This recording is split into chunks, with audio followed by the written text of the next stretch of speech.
Hello everyone, once again welcome back on my YouTube channel. आज के session में हम डिस्कस करेंगे ऑर्गेनाइजेशनल लेवल कॉन्फ्लिक्ट। आज का जो हमारा टॉपिक है, ठीक है। तो स्टार्ट करते हैं आज का सेशन। कॉन्फ्लिक्ट की अगर मैं बात करूं तो कॉन्फ्लिक्ट ऑर्गेनाइजेशन में डिफरेंट लेवल पे एग्जिस्ट करता है। चाहे हम एम्प्लॉय की बात करें, चाहे हम एम्प्लॉयर की बात करें, हर लेवल पे कॉन्फ्लिक्ट अराइज होता है, जो कि हम आज के सेशन में हम डिस्कस करेंगे कि भाई कौन से ऐसे लेवल्स हैं जहाँ कॉन्फ्लिक्ट अराइज होता है, ओके, और क्या क्या उनके पीछे मेन रीजंस होते हैं, तो वो भी हम डिस्कस करेंगे। उससे पहले मैं आप लोगों को अगेन डिफाइन कर दूँ कॉन्फ्लिक्ट है क्या। Conflict is defined as a opposition और dispute between person groups of ideas, ठीक है।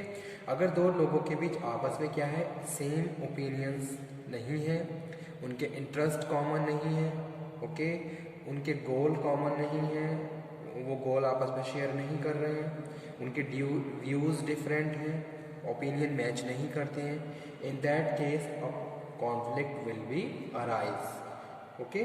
क्योंकि क्या है, अपोजिशन है, अपोजिशन और डिस्प्यूट है आपस में between person because of their ideas और देयर थिंकिंग। तो उसकी वजह से क्या है, डिस्प्यूट अराइज हो रहा है, जिसको हम क्या बोल रहे हैं, कॉन्फ्लिक्ट बोल रहे हैं, okay. Conflict is the appearance of differences, यानी कि अगर दो लोगों के ओपिनियन में अगर डिफरेंसेस आ जाते हैं, डिफरेंसेस होते हैं, तो कहीं ना कहीं उनमें आपस में क्या हो जाएगा, एक तरीके से डिस्प्यूट अराइज होगा। डिस्प्यूट अराइज होगा तो आपस में कॉन्फ्लिक्ट हो जाएंगे, तो उसको हम क्या बोलते हैं, कॉन्फ्लिक्ट, जिसमें मेन चीज़ हम बात कर रहे हैं अपीयरेंस ऑफ डिफरेंसेस। अब डिफरेंसेस चाहे हम किसी भी चीज़ की बात कर लें, उनके व्यूज़ में, उनके ओपिनियंस में, उनकी पर्सनैलिटी में, उनके एटीट्यूड में, ठीक है, जो भी डिफरेंसेस आ रहे हैं जिसकी वजह से कॉन्फ्लिक्ट अराइज हो रहा है, ओके, तो वो क्या है, कॉन्फ्लिक्ट है। तो ऑर्गेनाइजेशनल लेवल कॉन्फ्लिक्ट की बात करें तो फर्स्ट नंबर पे हम स्टूडेंट बात कर रहे हैं intra organisational conflict. Intra organisational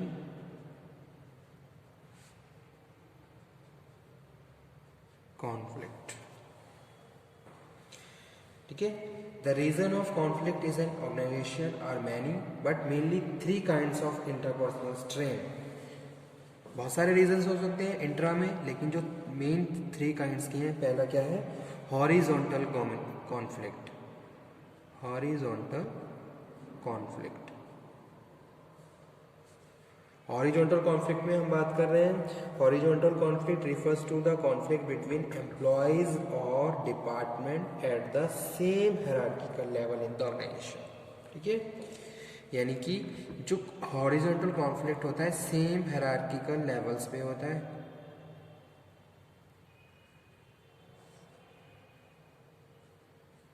in the organisation, यानी कि जो लोग सेम पोजीशन पे हैं उनमें अगर आपस में कोई कॉन्फ्लिक्ट हो रहा है तो उनको हम हॉरिजॉन्टल कॉन्फ्लिक्ट बोलते हैं। यानी कि the person who plays on same position, यानी कि सेम पोजीशन में जो आपस में जो कॉन्फ्लिक्ट हो रहा है उनको हम हॉरिजॉन्टल कॉन्फ्लिक्ट बोलते हैं। The source of conflict between department consist of pressure toward the sub optimisation. Each department में be sub optimise by the independently try to achieve its own departmental goals, okay। जैसे कि यहाँ पे हम बात करते हैं, प्रोडक्शन डिपार्टमेंट में prefer the long economical run, whereas sales department many insist of quick delivery again.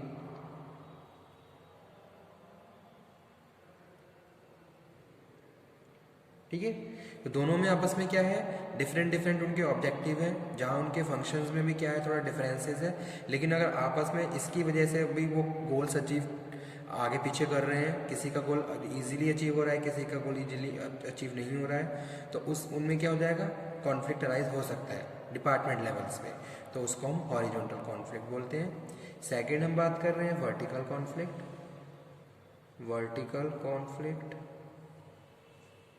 Vertical conflict में हम बात कर रहे हैं, vertical conflict separate people in various level of the occupational ladders in the organisation. It refers to any conflict between different level in the organisation, ठीक है। यानी कि डिफरेंट लेवल पे जो कॉन्फ्लिक्ट चल रहा है, डिफरेंट लेवल ऑफ ऑर्गेनाइजेशन। यहाँ पे हम सेम पोजीशन की नहीं बात कर रहे हैं, यहाँ पे हम डिफरेंट लेवल्स की बात कर रहे हैं। It occur usually in the superior subordinate relations. Occur usually यानी कि सुपीरियर और सबऑर्डिनेट के बीच अगर कोई कॉन्फ्लिक्ट है तो उसको हम वर्टिकल कॉन्फ्लिक्ट बोलते हैं। सुपीरियर सबऑर्डिनेट रिलेशंस, ठीक है। तो इसके पीछे कुछ रीजन हो सकते हैं, जैसे कि क्या है, एडिक्वेट कम्युनिकेशन नहीं है, ओके, जिसकी वजह से आपस में उनमें कॉन्फ्लिक्ट हो रहा है, या फिर उनके जो इंटरेस्ट हैं वो मैच नहीं हो रहे, जिसकी वजह से आपस में कॉन्फ्लिक्ट हो रहा है, ओके, या फिर लैक ऑफ शेयर्ड गोल्स हैं, एटीट्यूड हैं, आपस में चीज़ें शेयर नहीं कर रहे हैं, जिसकी वजह से कॉन्फ्लिक्ट अराइज हो सकता है, ठीक है। थर्ड है line and staff, line and staff conflict. तो इस लाइन और स्टाफ कॉन्फ्लिक्ट की अगर बात करें, it is not easy task to divide the distribute expertise authority and role in the equitable quantities between the journalist and the staff specialist. यानी कि अगर हम लाइन ऑर्गेनाइजेशन की बात करें या स्टाफ की बात करें तो वहाँ पे क्या होता है, ऐसा पॉसिबल नहीं है कि भी एक टाइम में हम सबके साथ इक्वली ही ट्रीट करें, इक्वली ही वेव करें, ओके। थोड़े डिफरेंसेस आ जाते हैं, अथॉरिटी में डिफरेंसेस आ जाते हैं, रिस्पॉन्सिबिलिटी की बात करें उसमें आ जाते हैं। जैसे आप किसी को अथॉरिटी डेलीगेट कर रहे हो, अगर किसी को अथॉरिटी डेलीगेट कर रहे हो तो हो सकता है उसका अपोजिट इफेक्ट दूसरी पार्टी पे पड़े और वहाँ पे वो डिस्प्यूट अराइज कर ले, ठीक है। ये सारी चीज़ें भी हो सकती हैं। The concept of authorities and splitting of the various functions into the categories, तो इसको हम लाइन एंड स्टाफ कॉन्फ्लिक्ट बोलते हैं। सेकंड नंबर पे हम स्टूडेंट बात कर रहे हैं इंटर कॉन्फ्लिक्ट, इंटर ऑर्गेनाइजेशनल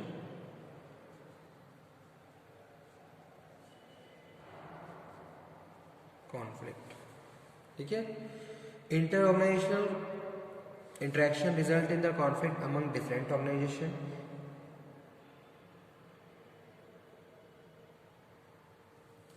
यानी कि जो इंटर ऑर्गेनाइजेशनल कॉन्फ्लिक्ट है, यहाँ पे हम डिफरेंट ऑर्गेनाइजेशन की बात कर रहे हैं, डिफरेंट ऑर्गेनाइजेशन कॉन्फ्लिक्ट या जो कोई भी डिस्प्यूट है। It is not necessary that such interaction में result in conflict. Inter organisational conflict में include conflict between organisation pursuing similar objectives, conflict between government agency and organisation, और conflict between head office and the manufacturing unit. तो ये मैं लिख भी देता हूँ ताकि आपको समझ में आ जाए।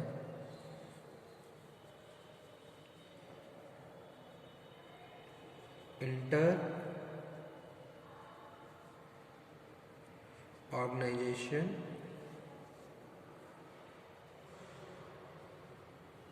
कॉन्फ्लिक्ट may include, फर्स्ट है conflict between organisation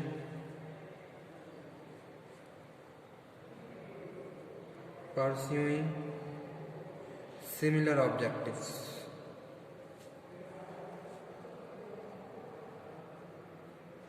conflict between government agency and organisation.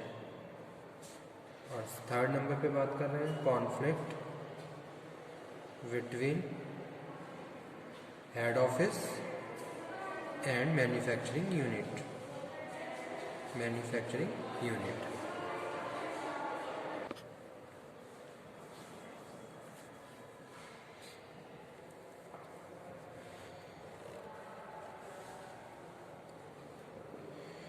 तो इसको हम इंटर ऑर्गेनाइजेशनल कॉन्फ्लिक्ट बोलते हैं, यानी कि कॉन्फ्लिक्ट बिटवीन ऑर्गेनाइजेशंस जो एक जिनके सिमिलर ऑब्जेक्टिव्स हैं, या फिर conflict between government agency organisation, या फिर conflict between head office of manufacturing unit. तो इस तरीके के कॉन्फ्लिक्ट को इंटर ऑर्गेनाइजेशनल कॉन्फ्लिक्ट बोलते हैं, ठीक है। तो आज का हमारा सेशन यही था स्टूडेंट, कॉन्फ्लिक्ट का। इसमें हमने बात करी इंटर ऑर्गेनाइजेशनल कॉन्फ्लिक्ट और इंट्रा ऑर्गेनाइजेशनल कॉन्फ्लिक्ट के बारे में। ठीक है।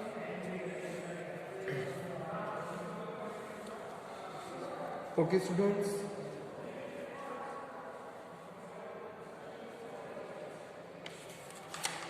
जैसे कि हमने अर्लियर लेक्चर में डिस्कस किया था इफ़ेक्ट्स ऑफ एट कॉन्फ्लिक्ट, जिसमें हमने पॉजिटिव इफ़ेक्ट की बात करी और नेगेटिव इफ़ेक्ट की बात की थी। तो this topic is important.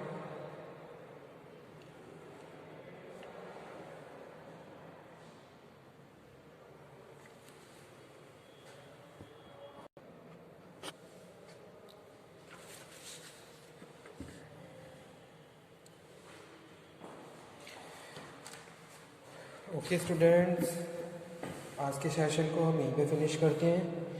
Next session में हम डिस्कस करेंगे रिजोल्यूशन ऑफ कॉन्फ्लिक्ट, जिसमें हम बात करेंगे क्या प्रोसेस होता है कॉन्फ्लिक्ट रिजोल्यूशन का, और कॉन्फ्लिक्ट रिजोल्यूशन की टेक्निक को डिस्कस करेंगे, और उसके बाद कॉन्फ्लिक्ट प्रिवेंशन स्ट्रेटजीज। ठीक है, तो ये हमारे टॉपिक अभी रिमेन है कॉन्फ्लिक्ट में, जो कि हम अपने नेक्स्ट सेशन में डिस्कस करेंगे। Okay, thank you very much. और इसके अलावा पावर एंड पॉलिटिक्स और कॉन्फ्लिक्ट, किसी भी टॉपिक में अगर आपको कोई प्रॉब्लम हो तो आप उसको दोबारा से डिस्कस कर सकते हो। You can ask any question which is related to organisational behaviour. Okay, तो किसी भी टॉपिक में अगर आपको कोई प्रॉब्लम हो तो आप उस टॉपिक को दोबारा से डिस्कस कर सकते हैं। Okay student,